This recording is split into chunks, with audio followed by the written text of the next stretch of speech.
Mr. Bounce by Roger Hargreaves. Mr. Bounce was very small and like a rubber ball. He just couldn't keep himself on the ground. He bounced all over the place, and as you can imagine, that made things rather difficult. Last week, for instance, Mr. Bounce was out working when he came to a farm.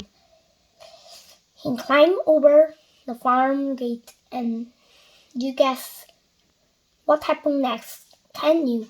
He jumped down from the gate and bounced right into the duck pond. Bounce went Mr. Bounce. Splash went Mr. Bounce. Quack went the ducks.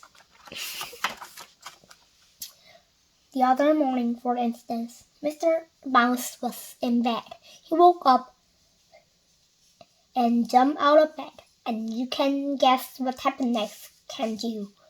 He bounced right out of his bedroom door and all the way downstairs. Bounce, bounce, bounce, bounce. That happens quite often, which probably explains why Mr. Bounce leaves his bedroom door open every night.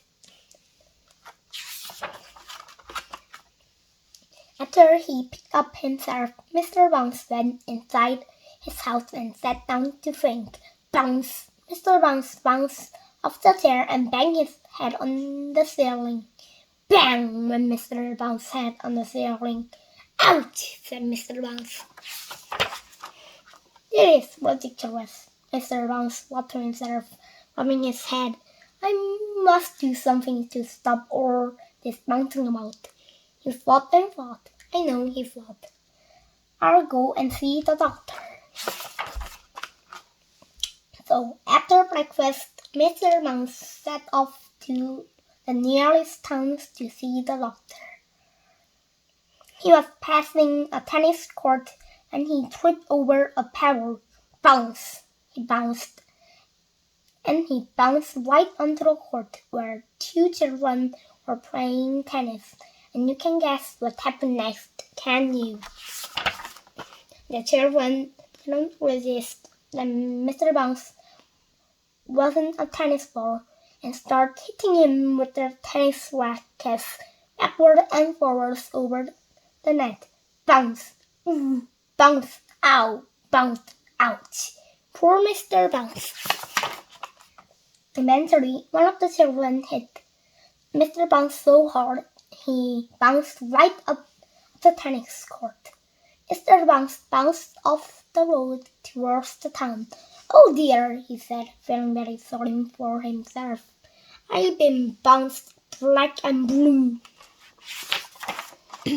A bus was coming down the road, and Mr. Bounce decided that the safest place for him would be to be on it.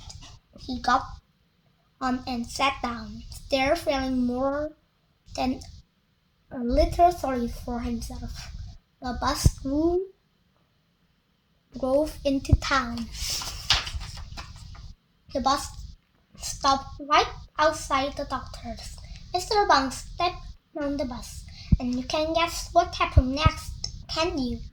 He didn't step down to the apartment outside the doctor's. Oh no, not Mr. Bounce. He stepped up the bus and onto the apartment and bounced right in through the doctor's window. Mr. Manuel was sitting at his desk, enjoying his mid-morning cup of coffee. Mr. Bounce stared through the open window and landed where you can guess where he landed, can you?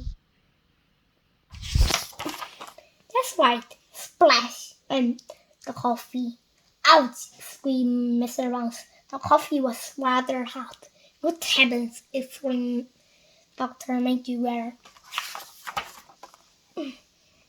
After the doctor had finished Mr. Bounce out of his coffee and sat him on some blotting paper to dry out. He listened to what Mr. Bounce had tell him. "So you see, Mr. Bounce," said Mr. Bounce finally, "you must give me something to stop me bouncing about all over the place quite so much." Did the doctor. After some thought, Dr. McGuire went into his medicine cabinet and took out a pair of teeny red boots. "This should do the trick," he told Mr. Bounce. "Heavy boots. That should stop the bouncing." "Oh, thank you, Dr. McGuire," Mr. Bounce said Mr. Bounce, and walked home wearing his red boots. Not bounced, worked. At night, Mr. Bounce went to bed wearing his heavy boots, and then he went to sleep. The following morning he woke up and yawned and stretched and bounced out of bed, and you can have guess what happened next. No, he didn't bounce down the stairs. He went straight through the bedroom doors and finished up in the kitchen. The end.